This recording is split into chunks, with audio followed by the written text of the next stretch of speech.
How's it going, bookworms, filmsters, Catan, the Drama King here, bringing you yet another sappy BBM. And running through this train of tragedies, this one is more common than the previous two because car accidents are no joke. Back in college, when I used to drive home for the weekend, I will always need to take I-4, which is considered the most dangerous highway in the US. And that part is entirely true. I mean, you were always guaranteed to see some form of accident one way or another. But with this story, still talking about terrible accidents, we ask ourselves the question, is life worth staying for? Or is it okay to leave this cruel world behind? If I Stay by Gail Foreman. Let's read.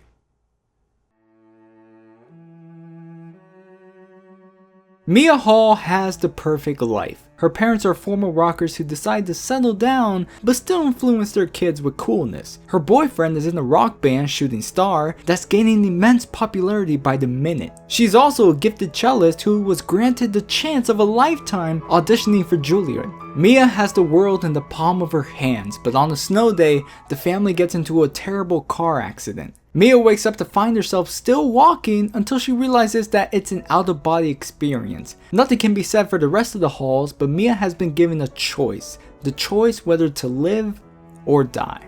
Literally, from this summary alone, the choice is so painfully obvious, but we still have the whole story to get through, so... characters.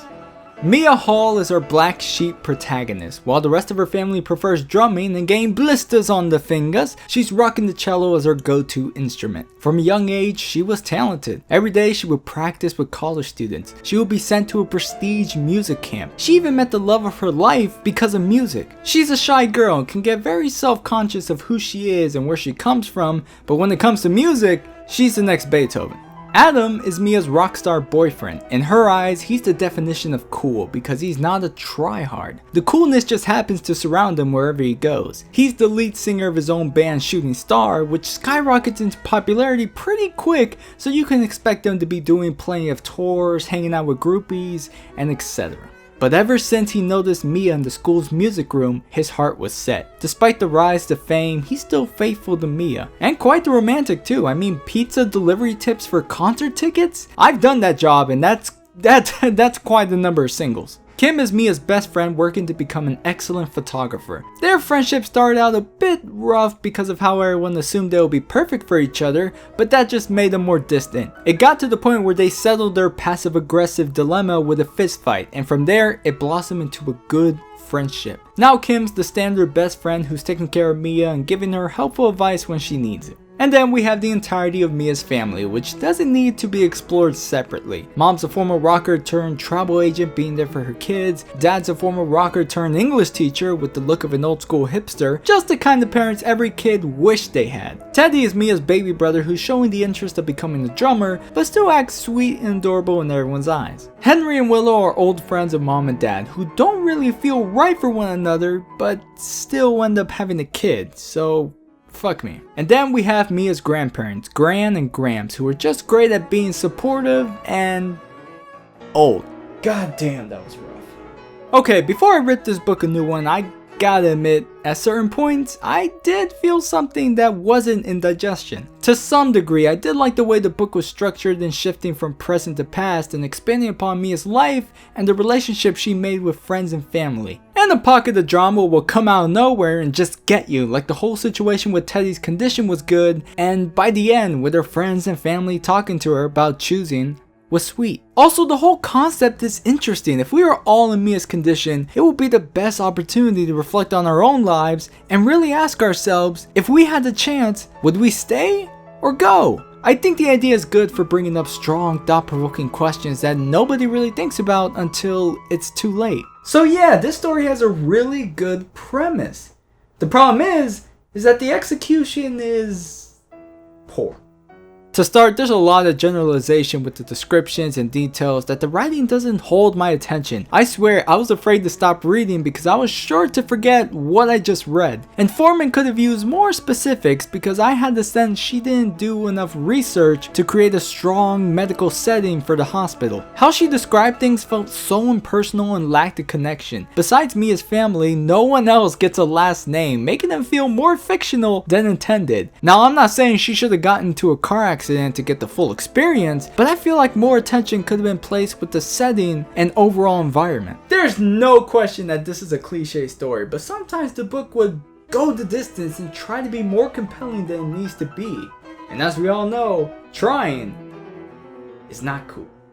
The biggest example that comes to mind is Adam trying to break into the ICU to see Mia because supposedly he's not on good terms with her family to ask for permission, but that's never questioned. Instead, he gathers up his rocker friends, including local indie singer Brooke Vega, and storms the hospital with a loud distraction. If this isn't forced drama, I don't know what is. I mean, the story wasn't filled with explosions or mysteries, and that's okay. It's contemporary fiction, and there should be some sense of reality within this world. So when I read about a group of punks creating chaos for the sake of one person, and not one other person going against the flow, it started to lose me. But not as much as Mia and Adam getting together where Adam tells her to play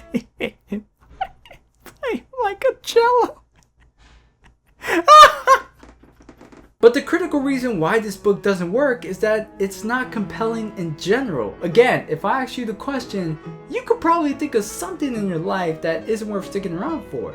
But in the end, you would choose life because you can see past the misery, making your choice complex and interesting. But when I listen to Mia's story, the only thing that comes to mind is, where's the problem? She's got the perfect family, the perfect boyfriend, the golden opportunity. It's very hard to contemplate the decision when the book is always talking about the pros over the cons. And what really bothers me is that there's not much reason to care about the problems because they will be resolved by the end of the chapter.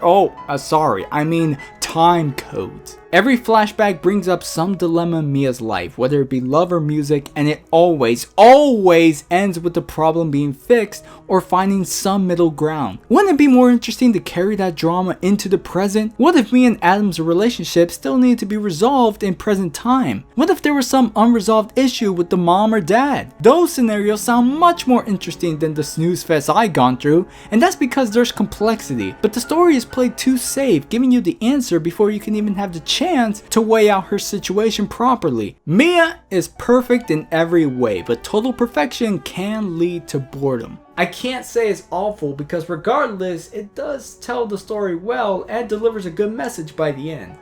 I also can't say it deserves the hype because the writing does nothing for me except put me to sleep. So, it's average. If you're really curious about this story and the question it asked, then go ahead and read it, but I wouldn't blame you if you decided to skip it altogether. And those are my thoughts on the book portion, which someone gave me the choice to continue, but that's the job. Sometimes you don't always win. So now let's check out the film adaptation starring Chloe Grace Moretz. And the last time she was here, don't remind me. But today will probably be different. Probably not, but it's good to hope. So sit back and relax as we further explore this difficult choice with the movie, If I Stay. So the movie begins with Chloe stealing my spotlight as the overseeing narrator by giving a quick description of her parents. Dad's an English teacher, mom's a travel agent, yet both are still cool and hip with the youngins. Your coffee, maestro. Me too, I want some. No way, dude. You don't give crack to somebody who's already on speed. And we also get news of her rock star boyfriend, Adam. Oh my god, is he really opening up for the Shins? Oh, no, Dad. It's obvious he's playing for the bikini. God, you're so lame.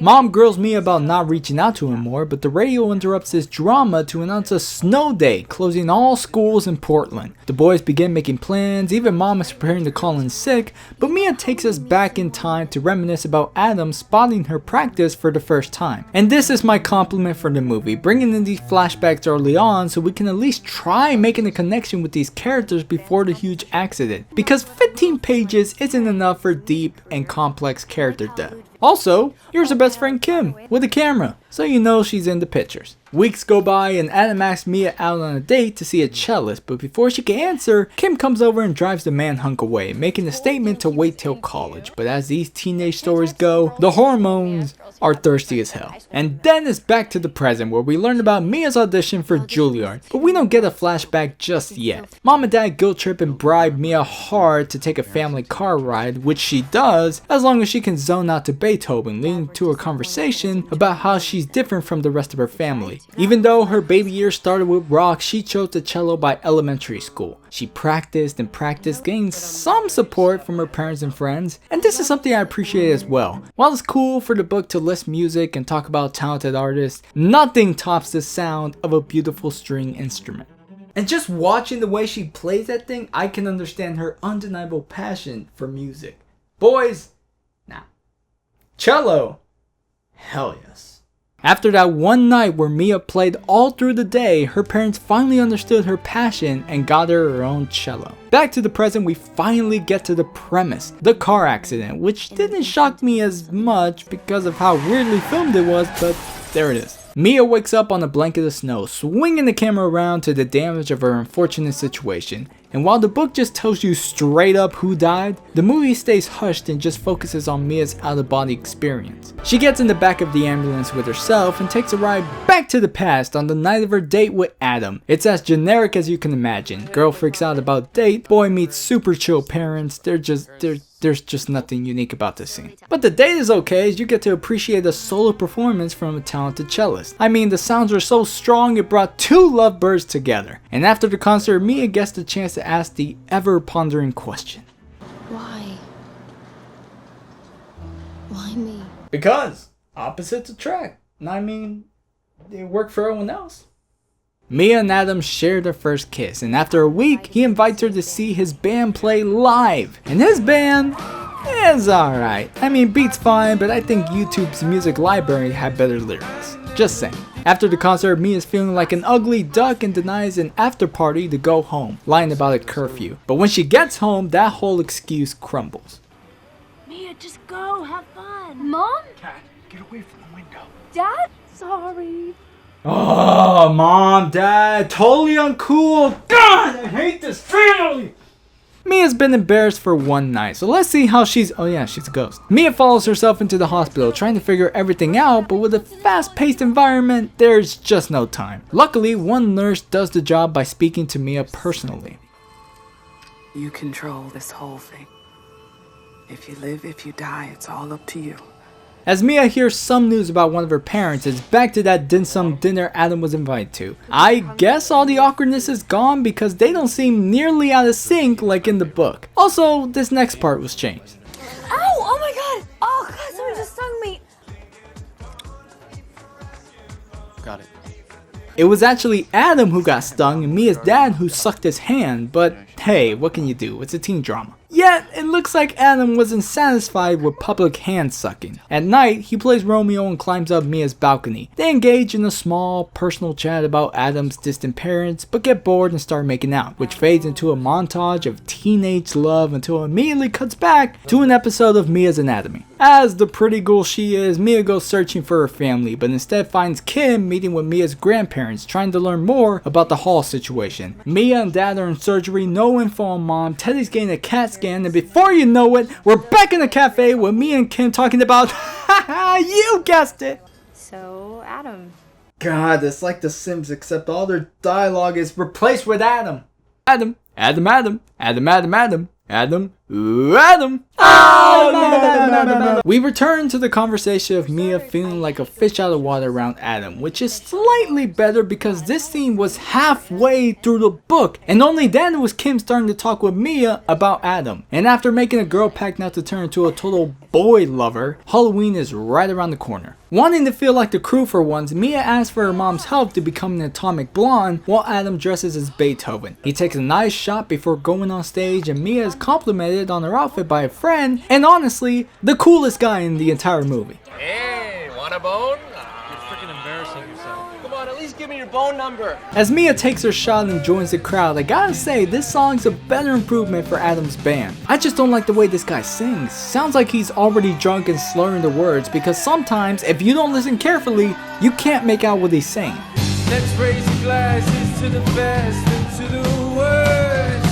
It's to the feeling that you just can't put to words. After the performance, Mia and Adam are heading out, with Mia looking for Adam's approval on her new and astounding rocker look. But Adam knows what he likes. The you are now is the same you I was in love with yesterday, the same you I'll be in love with tomorrow. This leads into a passionate kiss, and they rendezvous to a shed. As murderous as that sounds, they actually have a personal moment together. And oh my god, guys, this is the scene. Here's the scene. The scene she's gonna play him like a fucking cello. Just think of it like we're playing music together. Adam, that doesn't make any sense. Yes, it does. And if I were to play Cassandra, it'd feel like this. And if I were to play pizzicato, it'd feel like this. Okay, this scene actually works in the movie. Mia's being flirtatious and talking through it, as opposed to the dry narration from the book. This is getting way too hot and steamy for the viewers at home, so we jump right back into the present where Coma Mia is finally out of surgery, and Ghost Mia roams to the next room to find out that that isn't her dad. Girl's been to the ringer. Yeah, and this is the easy part. Accident like that, mom was DOA, dad died on the table. For kids waking up an orphan. See, this is actually dramatic. I like how the movie held off revealing anything about the other family members because it's creating suspense that they just might make it like her. I know the book was just giving us the reality quicker, but in terms of the better dramatic reveal, the movie handles it much better. With this news, Mia runs through hallways to find out her baby brother Teddy is still safe. Right now, he's the only hope she has for staying alive, and as she goes to tell her coma self that, present day Adam has arrived on the scene. Separated by glass, their love transports us back to a time where both their lives were advancing. Shooting Star's popularity has risen and gotten booked for more concerts, and Mia's talents as a cellist got her playing alongside college students. Both try and make ends meet by planning to live together, but all that changes when Mia's given ideas about applying to Juilliard. She tries to bring it up subtly with Adam by talking about relocating to new and exciting places, but he's homebound. So she skips on telling him about it and does her audition tape in privacy of her rocker house. Her dad says it's fantastic, but that isn't enough. This is Juilliard. This isn't just some punk album where you can throw music at a wall and hope it sounds alright. Whoa. Now of course, with the support from family, nothing can stand in the way. Back to her love life, Adam is going away again for his band, and from this cafe date with Kim, we get a first glimpse of their long distance relationship. Well, I miss you. Dude, you got champagne all over. Hello? Next morning, Mia gets a letter from Juilliard offering her a live audition. On her way to deliver food to Adam and his band, she tells him about applying to Juilliard. He seems pretty cool about it, even encourages her, but the tensions get higher when Mia watches his performance one night. After the show, she stands and watches Adam sign the pretty girl's Hooters, and he ties her reading with immense boredom. But when Adam says he's missing Mia's birthday for some shows in Seattle, that sparks the flames. Well, it's fine. I just wish you would have told me. Well, like you told me about Juilliard? Besides, this isn't about Juilliard. This is about you ditching on our plans. You're a liar. Well, you get to follow your dreams, but I can't follow mine unless I have your permission? In the end, Adam leaves Mia on the street as he rides for Seattle, making this an everyday breakup. Will Mia go through with the audition even though it's already made certain in the present? Will Adam be ever played like a cello again even though it's most certain because he's at the hospital right now? All your pre-answered questions will be answered again after break.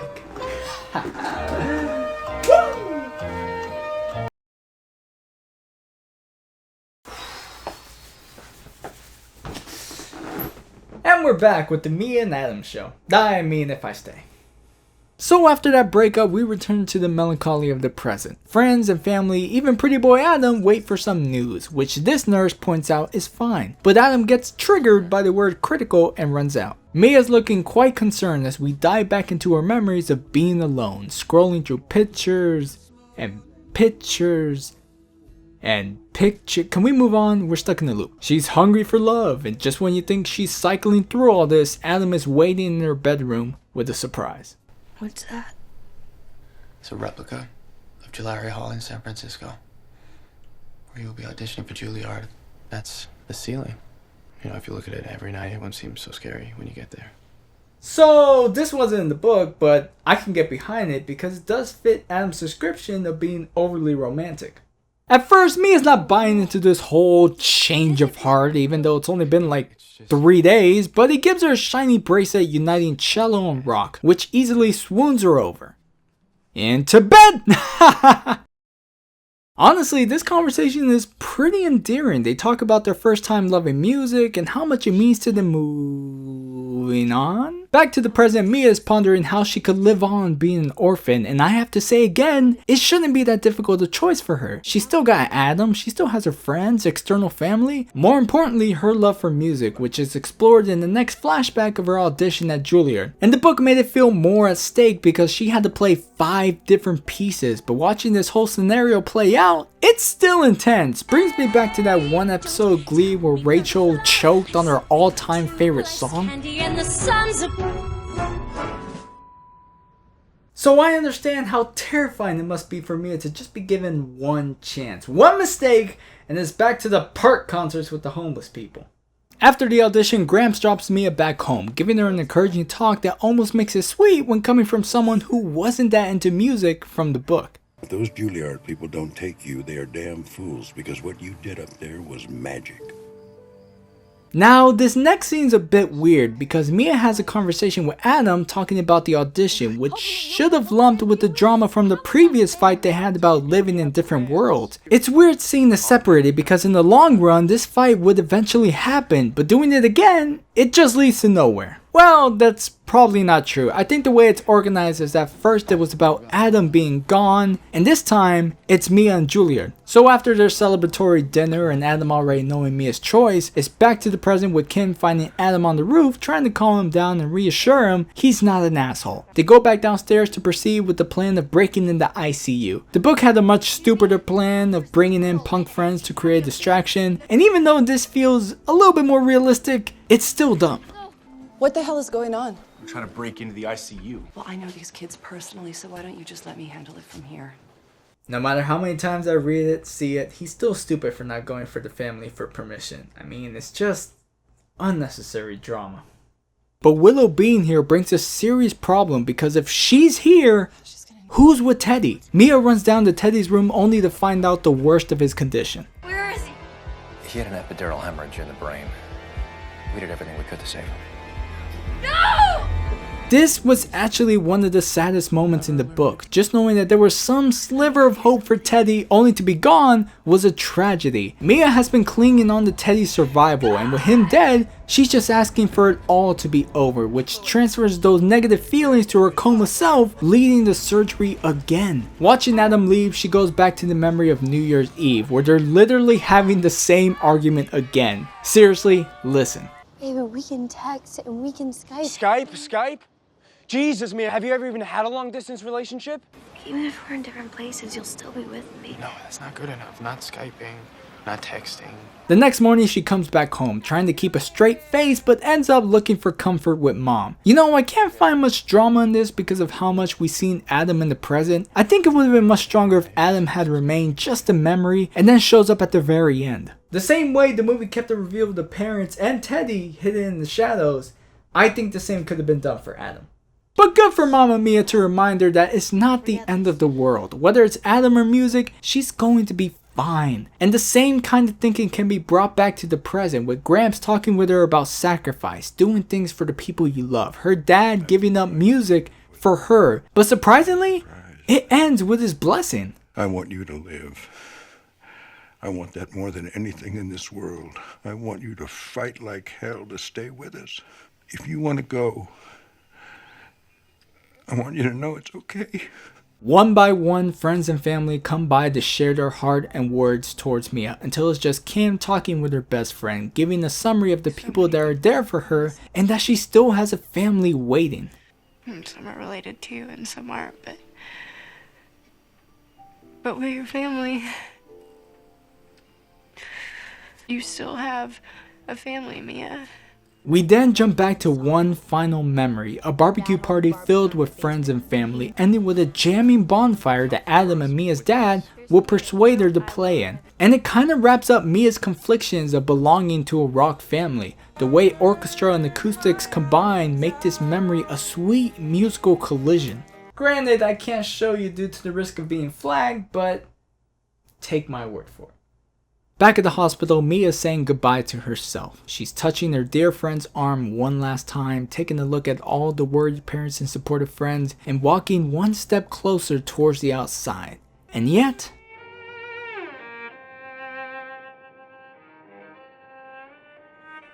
just after this piece, Mia retraces her steps, trying to find the sound of music until realizing that her coma self is rocking headphones with help from Adam. This next piece of news was apparently in the sequel, but the movie couldn't wait to tell you that she did in fact get into Juilliard. Adam then starts making promises to go where she goes. If you want me to come with you, I will. Okay, I'll move to New York. I'll do whatever you want. Just please stay. And if that wasn't enough to sweeten the deal, Adam just pulls out the guitar from under the bed and sings a song. Her own personal song. Mia's mind starts to wander through her memories, thinking of all the good in her life. Enough memories that the music starts to get a little scary. Too much to take. Where the hell is this going? Stop! Stop! Stop! Ah! Mia.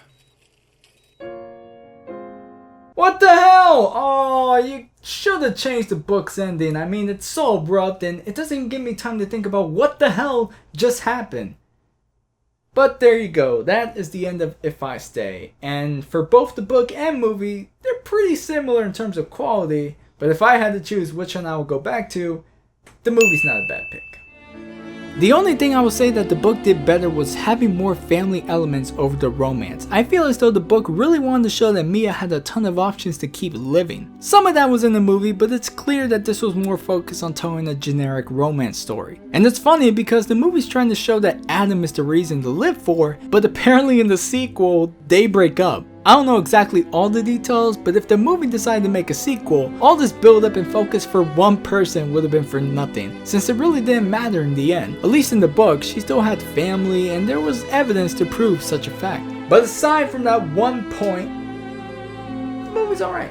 Even though the story was centered around two people, it was still good nonetheless. I felt a stronger connection for the family members and friends here. The drama was played up a lot more thanks to the performances from these actors. And it's always a joy listening to music than reading it. Just seeing how passionate Mia was in each of her performances, I could understand the love. The movie really did emphasize the idea that music brought people together. Through love, through pure enjoyment, it was obvious how much it influenced the choices for this family. In the end, both are still pretty average to me. This was a little hard because both book and movie had their share of good and bad, but as much as the book had a better message about what to live for, it's just not worth reading through. The movie had some faint elements of that, but at least the overall experience was engaging enough that I didn't stop watching. For that, the movie is the winner for today. With that said, those are my thoughts on If I Stay, and if you don't agree, you can read the book, watch the movie, and make your own opinions. I'm Katana, and we have one last tear-jerking story before it's back to the world of fantasy and adventure. Until then, I'll see you all in the next review. Take care, guys.